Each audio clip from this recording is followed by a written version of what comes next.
నమస్తే, welcome to our channel A9 tasty cooking. ఈ రోజు మన టేస్టీ కుకింగ్ లో చిన్న పిల్లల నుంచి పెద్దవాళ్ళ వరకు ఎంతో ఇష్టంగా తినే వెనిలా స్పాంజ్ కేక్ చేసుకోవడం చాలా ఈజీ అండ్ సింపుల్. థంబ్నైల్ లో ఏంటి నో ఓవెన్ నో షుగర్ అన్నారు, మరి ఎలా ఈ కేక్ కి స్వీట్ అనుకుంటున్నారు కదా. షుగర్ హెల్త్ కి మంచిది కాదు కాబట్టి బెల్లంతో ఈ కేక్ ని ఎలా ప్రిపేర్ చేసి కూడా చూసి ఇంట్లో అయితే ట్రై చేయండి. సూపర్ అని అనేస్తారు మీ ఇంట్లో వాళ్ళు.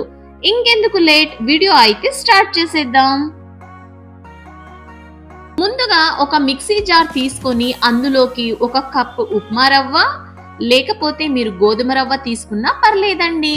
అందులోకి ఒక కప్ బెల్లం పౌడర్, ఒక కప్ మైదా వేయడం వల్ల కేక్ చాలా స్మూత్ గా ఉంటుందండి. ఈ మూడు కొద్దిగా పౌడర్ అయ్యే వరకు మిక్సీ పట్టుకోవాలి.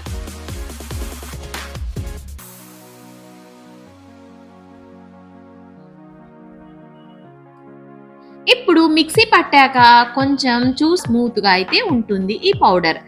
ఇప్పుడు అందులోకి చిన్న స్పూన్ వెనిలా ఎసెన్స్, 150 ml కాచి చల్లార్చిన పాలు, 1 కప్ పెరుగు, హాఫ్ స్పూన్ బేకింగ్ సోడా, ఇవన్నీ ఉంటలు లేకుండా బాగా కలిసే వరకు థిక్ బ్యాటర్ లాగా మిక్సీ పట్టుకోవాలి.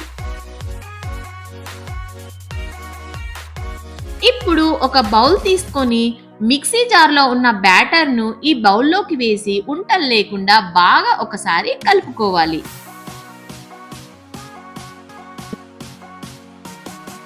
ఇక చివరగా కేక్ బౌల్ తీసుకొని బౌల్కి మొత్తం కొద్దిగా నెయ్యి రాసుకొని బౌల్ చివరన కొద్దిగా మైదా పిండి చల్లి మిక్సీ పట్టుకున్న బ్యాటర్ మొత్తం కేక్ బౌల్లోకి వేసుకోవాలి.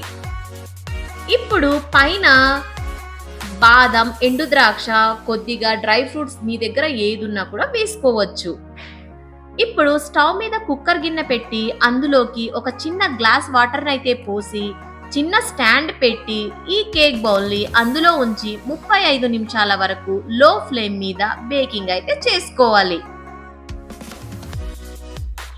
35 నిమిషాల తర్వాత కుక్కర్ మూత తీసి ఒక టూత్ పిక్ తో చెక్ చేస్తే వెనీలా కేక్ అయితే రెడీ అయిపోయి ఉంటుందండి.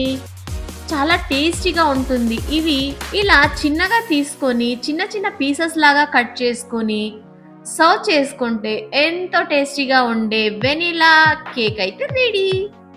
ఇంకెందుకు లేట్, మీరు కూడా ఒకసారి ఎలా వచ్చిందో ఏంటనేది కామెంట్ చేయండి. మీకు గనక ఈ వీడియో నచ్చినట్లయితే లైక్ చేయండి, షేర్ చేయండి, కామెంట్ చేయండి. మరిన్ని ఇలాంటి టేస్టీ వంటల కోసం మన A9 టేస్టీ కుకింగ్ ఛానల్ అయితే సబ్స్క్రైబ్ చేసుకోండి ప్లీజ్. Thanks for watching.